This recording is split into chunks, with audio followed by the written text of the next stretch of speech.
Hello and welcome back to another Walking Dead video, and today I'm going to be reviewing Fear the Walking Dead Season 7 Episode 1. And little spoilers here, I am more excited about Fear Season 7 than the final season of The Walking Dead. And this episode does not disappoint. Okay, so the first thing I do want to talk about is the intro sequence. It's quite long, but I love how it shows us what the world of Fear looks like right now. I feel like it felt like it was really long, but I was happy. Like, there was no talking. We just had this new guy, and we kind of followed this guy through the episode.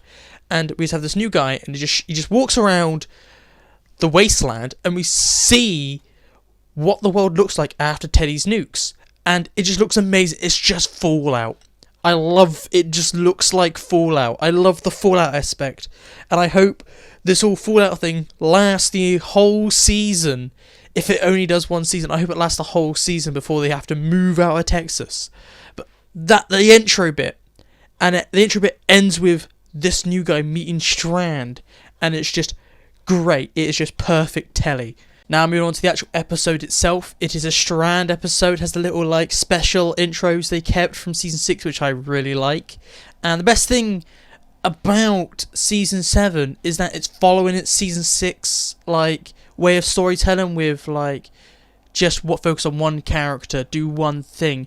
And I love how there's no plot B or C. It is just, okay, we're gonna do a story of Strand, and we're gonna only focus on Strand. And I like that way of storytelling more than I like World Beyond's and Walking Dead's way of storytelling, where you follow a lot of characters doing multiple things, and it's just kind of annoying because you have to remember all these things.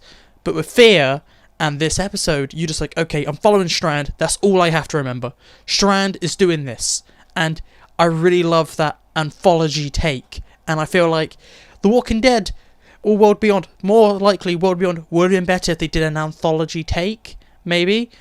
And with this, like, focus on one character thing, it helps with the pacing, because big moments don't happen and it cuts to another story. There's no cut away from the story that you're invested in. You have 44 minutes or 45 minutes of the same story. There's no cutaways, and the pacing just goes well, and it always builds up. There's no, like, oh, it builds up, jump over to this plot. There's nothing like that, and that really helps the pacing and makes this episode just chug along at a good speed. It makes it very enjoyable. Saying yesterday I was just watching World Beyond and I just wanted to like just turn off the show and never want to watch it again. This is the complete opposite. I wanted more by the time this ended. The ending was good. The pacing was great. It was just, everything felt like it worked. And when something in the story happened, I was like, that's a bit stupid. Then later in the story, it's like, oh, okay, that's quite smart, actually. But talking about the story of this episode, it's quite a good story, because it's a Strand story, and it's also an Alicia story, and I love how they're like, okay, we're going to make Alicia a massive part of the season without having her in the episodes. I love that, and that's what they've seen like they're doing. Basically, this new character meets up with Strand, and this new character somehow knows something about Alicia, and Strand wants to find Alicia. So it's the whole point of the episode is them trying to find Alicia, then finding out something happens, and throughout this episode the new character is breaking down Strand's, like, let's say, defensive walls, and so he can become like his old self, because we meet Strand when he's a bit of like a dictator kinda at the start of the episode, and throughout the episode the new character breaks down his walls, and Strand becomes more vulnerable and more like a season 6 start of the season guy. And then it comes to this climax right at the end, and Strand goes, no, I'm going to be a villain. And it's just, it works, okay? Because it just works. It's just amazing. I just love how Alicia's a big part of the season without being in this season as much. It's just great. And it's a very, I really like how they're going to make Strand a villain, but it's going to be a very personal villain, which is going to work so well, I think. Now let's move on to the cinematography, and the cinematography this episode looks great, okay?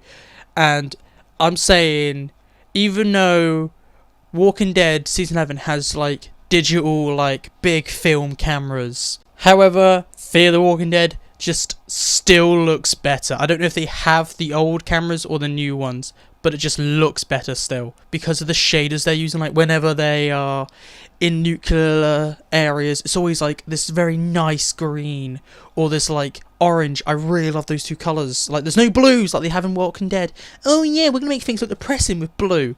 Now they use like these nice like radioactive greens and like oranges, and you can tell if okay they're not wearing a helmet in this shot because it doesn't look like this. We know it's safe. You can tell when there's meant to be radiation involved. And there's some great camera shots this episode. It just looks great. Like, almost every shot of this episode is just gorgeous. Like, it's just great camera angles. Like, even the start, I feel like some of the best shots are in the start where it's just this character walking through the wasteland. If you're someone who likes to watch something that looks very pretty, Season 7 of Fear the Walking Dead is that. I can't believe they beat the way Season 6 looked. This looks better than the entirety of Season 6. So, let's now move on to my one sentence / one word overview. And I would say, this episode is near perfect. Like, the story is great. I like how they're making it personal, like making Strand a villain, but there's a reason why they're making a villain. It makes sense, it's not out of the blue.